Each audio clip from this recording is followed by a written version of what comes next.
Very good morning to all of you students. This is your SST period. Today we will start our another unit, that is unit 5, we govern ourselves. Okay, so this is your 20th chapter, that is our government, and in this chapter we will learn the two levels of the government and the functions of central and state government. दोनों की क्या functions होते हैं वो भी हम पढ़ेंगे, कौन कौन से दो लेवल की हम बात कर रहे हैं. And we will also discuss how the members of the parliament are elected, यानी पार्लियामेंट के जो भी मेंबर्स हैं उनको कैसे चुना जाता है या उनकी नियुक्ति कैसे होती है. ये सारी चीज़ें हम इस चैप्टर में डिस्कस करेंगे one by one. And now I am going to read this chapter. So I think कि this will improve your knowledge also. एंड आप ये सारी चीज़ें जो है यहाँ पर देख पाएंगे कि लोकसभा क्या होती है, राज्यसभा क्या होती है, हमारे गवर्नमेंट में कौन कौन से दो लेवल्स हैं, या स्टेट गवर्नमेंट कैसे वर्क करती है, सेंट्रल गवर्नमेंट कैसे वर्क करती है, इनके फंक्शंस क्या क्या होते हैं, सारी चीज़ें आप इसको पढ़ पाएंगे. ठीक है, so let's start. Yes, India is a big country. It consists of 28 states and 9 union territories, including National Capital Territory of Delhi. It means कि इंडिया एक बहुत बड़ी कंट्री है. It consists of 28 states. इसमें 28 states हैं and 9 union territories हैं आपकी, जिसमें एक आपकी दिल्ली भी है. ठीक है, जो नेशनल कैपिटल टेरिटरी है. टू गवर्न इट मीन्स आप ये कह सकते हैं कि वो दिल्ली जो है आपका क्या है, ये राजधानी है हमारे देश की, और ये एक यूनियन टेरिटरी में भी आता है, इसलिए हम इसे नेशनल कैपिटल टेरिटरी कहते हैं. ठीक है. To govern such a big country, governments at 2 levels have been formed. बड़ी कंट्री पर गवर्न यानी रूल करने के लिए, उसको चलाने के लिए हमने जो है पूरी गवर्नमेंट को 2 पार्ट्स में डिवाइड कर दिया. ठीक है. सो पहला आप देखेंगे कौन सा पार्ट होता है, सेंट्रल लेवल का, और दूसरा आपका होता है स्टेट लेवल का. Central level there are 2 levels and second one is state levels. ठीक है. तो सेंट्रल लेवल में आप देखेंगे जो ओवरऑल पूरी कंट्री पर रूल करा जाएगा, जो भी आपके कानून बनेंगे या जो भी आप देखेंगे नए रूल्स और लॉ बनेंगे, वो ओवरऑल सभी स्टेट्स में लागू होंगे. और सेकेंड आप देखेंगे स्टेट गवर्नमेंट, यानी कि एक पर्टिकुलर स्टेट, 28 स्टेट्स हैं, इसका मतलब 28 जो है स्टेट गवर्नमेंट के अलग अलग आप देखेंगे वहाँ पर जो है काम होंगे. ठीक है. कुछ ऐसी चीज़ें होंगी जो सेंट्रल गवर्नमेंट के अंडर में ना करके स्टेट गवर्नमेंट के अंडर में होंगी. सारे काम इनके कुछ अलग लिस्ट होती है, जिन कामों पर जिन चीज़ों को ये देखते हैं, और सेंट्रल गवर्नमेंट की जो लिस्ट होती है वो अलग होती है. इन दोनों के जो काम होते हैं, यानी जो भी कंट्री को चलाने के लिए जो भी इनके नीड होती है, वो सारी चीज़ें जो हैं वो डिवाइड कर दी गई हैं. स्टेट गवर्नमेंट के अलग होती हैं फंक्शंस और सेंट्रल के अलग होते हैं. सो आप देख सकते हैं इनको हमने फॉर्म क्यों किया, क्योंकि एक बड़ी कंट्री पर रूल करने के लिए जो है गवर्नमेंट को 2 पार्ट्स में डिवाइड करना ज़रूरी था. ठीक है, जिससे हम अच्छे से हर एक चीज़ पर फोकस करके उसको सॉर्ट आउट कर सकें. नेक्स्ट आप देखेंगे ड्यूरिंग एनी क्राइसिस, अगर कोई भी क्राइसिस वाली स्थिति आती है, the central government comes to the aid of the state government. तो स्टेट गवर्नमेंट की हेल्प करने के लिए जो है सेंट्रल गवर्नमेंट आगे आती है. ठीक है. मान लीजिए उत्तर प्रदेश में या किसी और स्टेट में जो है आप देखेंगे कोई क्राइसिस की स्थिति आ गई है, कोई प्रॉब्लम जो है ऐसी जो सॉर्ट आउट नहीं हो पा रही है, तो इसमें सेंट्रल गवर्नमेंट जो है आकर के इंटरफेयर कर सकता है.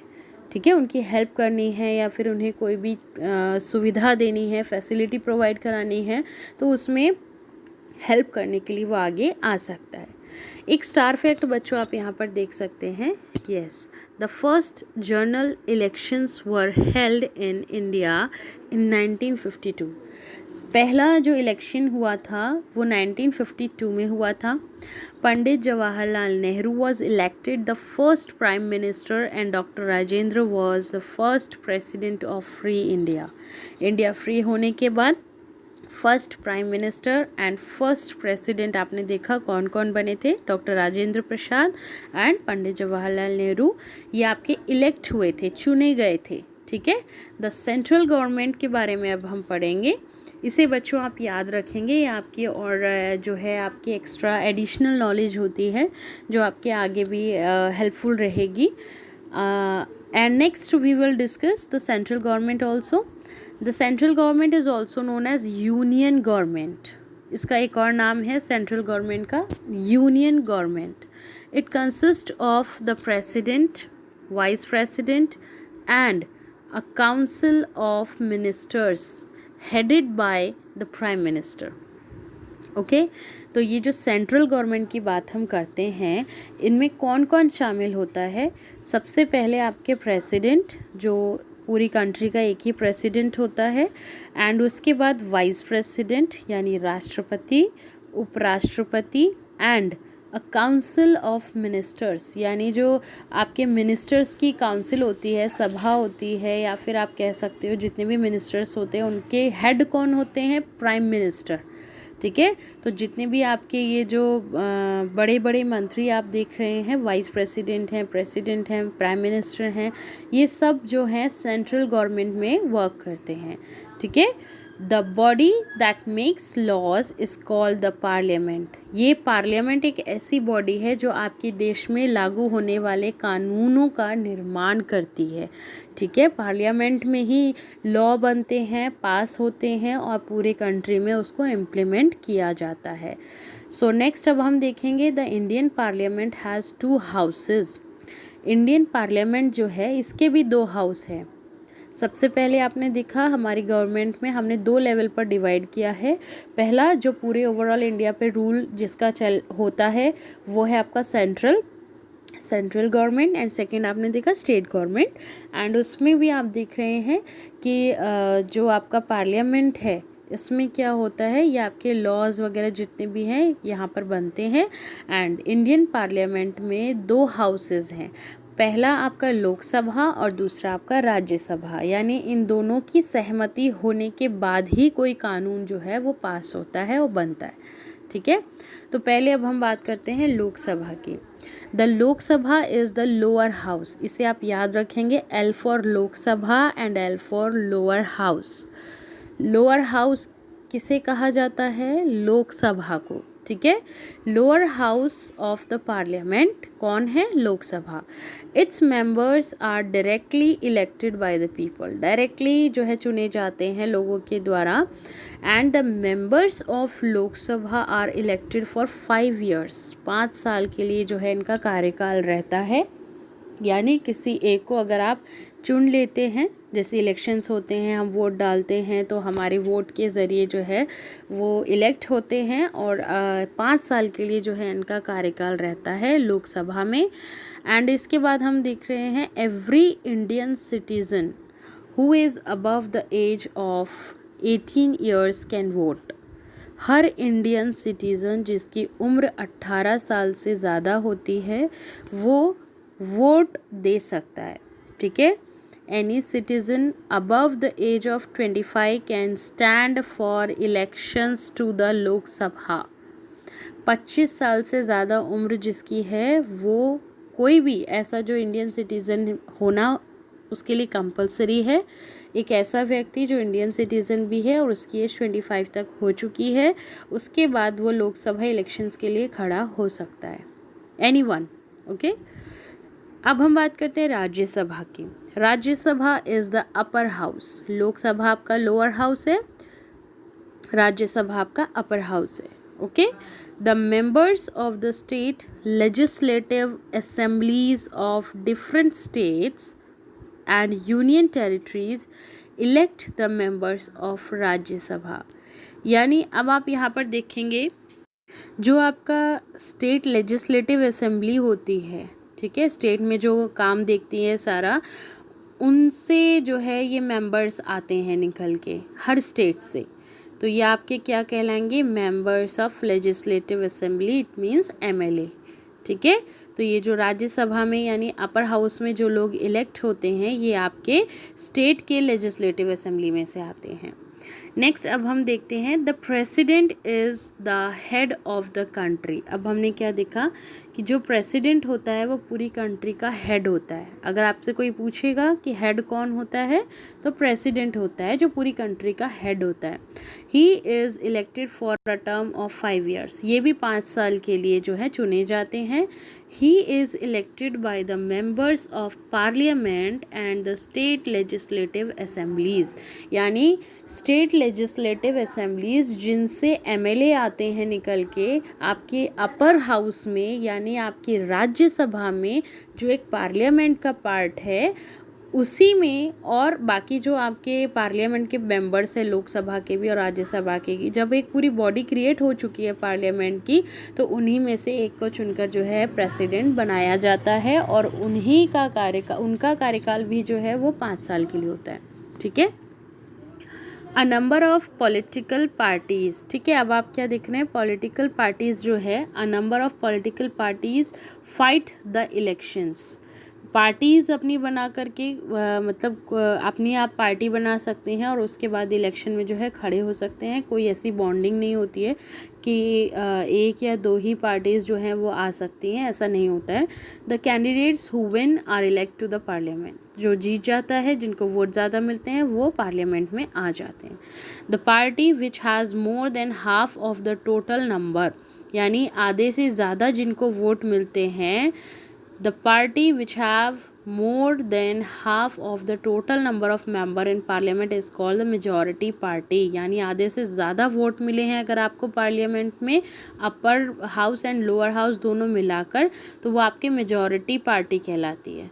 The leader of the majority party becomes the prime minister. अब आपको यहाँ आई होप पूरा बॉडी सिस्टम जो इसका चल रहा है वो समझ में आया होगा कि जो पार्टी है, यानी आपने पहले देखा कि अपनी अपनी पार्टीज़ बनाकर लोग इलेक्शन में खड़े होते हैं और जिनको वोट ज़्यादा मिलते हैं वो जो है इसके मेंबर बनते हैं। आपने ये भी देखा कि जिनको आधे से ज़्यादा वोट मिलते हैं, मोर देन हाफ, ठीक है, तो वो आपका मेजॉरिटी पार्टी कहलाती है और उस मेजॉरिटी पार्टी का हेड कौन बनता है, prime minister. In case no party gets a clear majority, a coalition, यानी अगर ऐसा केस जो है कभी ऐसा भी होता है कि बहुत लोगों को जो है मेजॉरिटी क्लियर नहीं हो पाती है, बराबर का रहता है, टाई हो जाता है, तो ऐसे में क्या होता है, कोलिशन गवर्नमेंट जो है फॉर्म की जाती है। In a coalition government a number of parties combine together. कोalition में क्या होता है कि बहुत सारी पार्टीज़ जो हैं कंबाइन करके जो है वो एक नया, आप कह सकते हो, बनाया जाता है, गवर्नमेंट फॉर्म की जाती है इस तरह से। A leader is chosen from one of these parties and he और she becomes the prime minister. इन्हीं में से जो है पार्टी कंबाइन कर दी गई है क्योंकि टाई हो चुका है, 2-3 पार्टीज़ में बहुत सारी पार्टीज़ खड़ी होती हैं, तो ऐसे में इनको कंबाइन करके जो है एक पार्टी बनाई जाती है और इन्हीं में से एक को जो है प्राइम मिनिस्टर चुना जाता है। The Prime Minister chooses several ministers to help him or her in running the government। वो अपने बहुत सारे मिनिस्टर्स को चूज़ कर सकता है जो प्राइम मिनिस्टर होता है। And the prime minister and the ministers make up the council of ministers. ये प्राइम मिनिस्टर जो है और मिनिस्टर्स के साथ मिलके एक काउंसिल बनाते हैं, ठीक है, एक सभा बनाते हैं अपनी, मंत्री सभा आप कह सकते हो, मंत्रियों की जो होती है, और उसके हेड प्राइम मिनिस्टर खुद होते हैं। एंड स्टेट गवर्नमेंट के बारे में अब बात करते हैं हम। आई होप कि आपको ये समझ में आया दैट कि सेंट्रल गवर्नमेंट का क्या रोल रहता है यहाँ पर। एंड उसके बाद आपका आता है स्टेट गवर्नमेंट की बारी। स्टेट गवर्नमेंट में बच्चों आप एक स्टार फैक्ट भी यहाँ पर देख रहे हैं, that all political parties use symbols. जितनी भी पॉलिटिकल पार्टीज़ होती हैं उनका एक कोई ना कोई सिंबल होता है, so that the people who can not read can identify the symbol and vote for the party. कुछ ऐसे लोग हैं जो इलिटरेट होते हैं, पढ़े लिखे नहीं होते हैं, वो उनका नाम नहीं पढ़ सकते लेकिन उनका सिंबल पहचान सकते हैं और उसके बाद उन्हें वोट दे सकते हैं, ठीक है। So let's discuss about state governments. Okay, every state has its own government. At the state level also, the elected representatives of the people make laws and run the government. The elected members become a members of the state legislative assembly. अब state government में भी same वही process चलता है, लोगों को चुना जाता है, उसके बाद वो स्टेट लेजिस्लेटिव असेंबली के जो है मेंबर बन जाते हैं। अब वो उस वहाँ पर भी सेम यही प्रोसेस रहता है, बस ये आपका पूरी कंट्री के लेवल पर है और वो पर्टिकुलर स्टेट के लेवल पर होता है। ठीक है, वहाँ पर भी इलेक्शंस जो है हेल्ड किए जाते हैं और उसके बाद जो जीतता है, जिनको वोट ज़्यादा मिलते हैं, वो पार्टी में जो है इन्वॉल्व हो जाते हैं। The governor who is the head of the state. अब आपने देखा है यहाँ पर पूरे कंट्री का हेड कौन है? प्रेसिडेंट।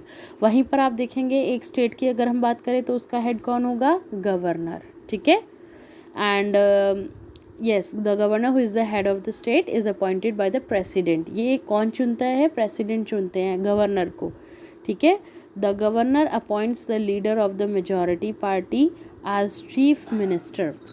अब क्या होता है, जो गवर्नर होते हैं वो appoints the leader of the majority party, यानी वहाँ पर भी मेजॉरिटी पार्टी आपने देखी थी जो आपका सेंट्रल लेवल था, और सेम यहाँ पर भी जब आधे से ज़्यादा वोट आपको मिलते हैं यानी किसी पार्टी को मिलते हैं तो वो पार्टी जो है आपकी मतलब मेजॉरिटी पार्टी कहलाती है और उसका जो हेड होता है, जैसे कि आपने देखा सेंट्रल लेवल पर मेजॉरिटी पार्टी का हेड प्राइम मिनिस्टर को बनाया जाता है और यहाँ पर मेजॉरिटी पार्टी के हेड चीफ मिनिस्टर होते हैं। ठीक है, तो ये था आपका स्टेट गवर्नमेंट और सेंट्रल गवर्नमेंट में क्या डिफरेंस है वो आप यहाँ पर पढ़ चुके हैं।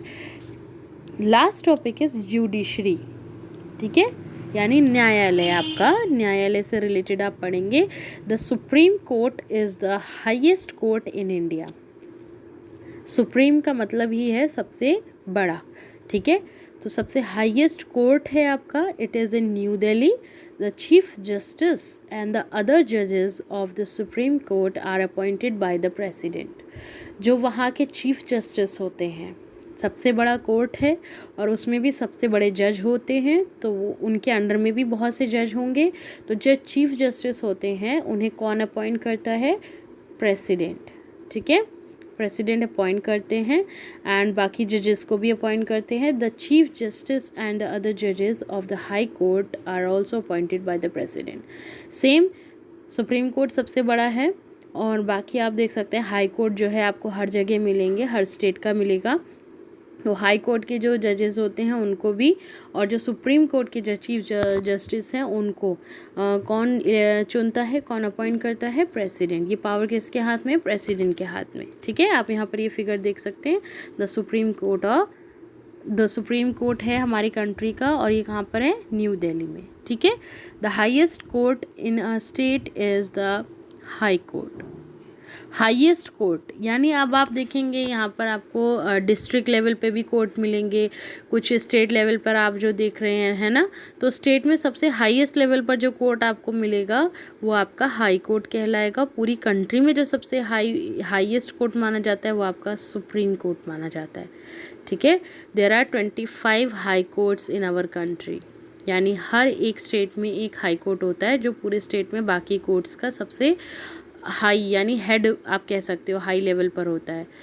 25 हाई कोर्ट्स हैं हमारी कंट्री में। There are district courts and other district level. At the district level district courts भी होते हैं डिस्ट्रिक्ट लेवल पे। यानी अब अगर हम एक स्टेट की बात करते हैं तो एक स्टेट में मान लीजिए उत्तर प्रदेश में देयर आर 75 डिस्ट्रिक्ट्स। ठीक है, अगर यहाँ पर 75 डिस्ट्रिक्ट्स हैं इसका मतलब कि यहाँ पर आपके 75 कोर्ट्स भी होंगे। उन 75 कोर्ट्स पर जो एक कोर्ट रूल करेगा वो होगा आपका हाई कोर्ट, जो आपका स्टेट का जो है सबसे हाईएस्ट कोर्ट कहलाता है। और इसी तरीके से 28 स्टेट्स हैं, इट मीन्स कि आपके 25 एटलीस्ट हाई कोर्ट पूरी कंट्री में हैं और उन 25 हाई कोर्ट्स पर जो रूल कर रहा है वो है आपका सुप्रीम कोर्ट। ठीक है, तो ये पूरी चेन है, इसे आप याद रखेंगे। यहाँ पर ये चैप्टर बच्चों आपका फिनिश होता है एंड बहुत इंटरेस्टिंग चैप्टर था। हमें इस बारे में पता होना चाहिए कि हमारी गवर्नमेंट जो है कैसे वर्क करती है, क्या क्या फंक्शंस होते हैं। And in our next period I will send you PDF of question and answers, and very soon we will start another topic also. Okay, so this is it. Thank you.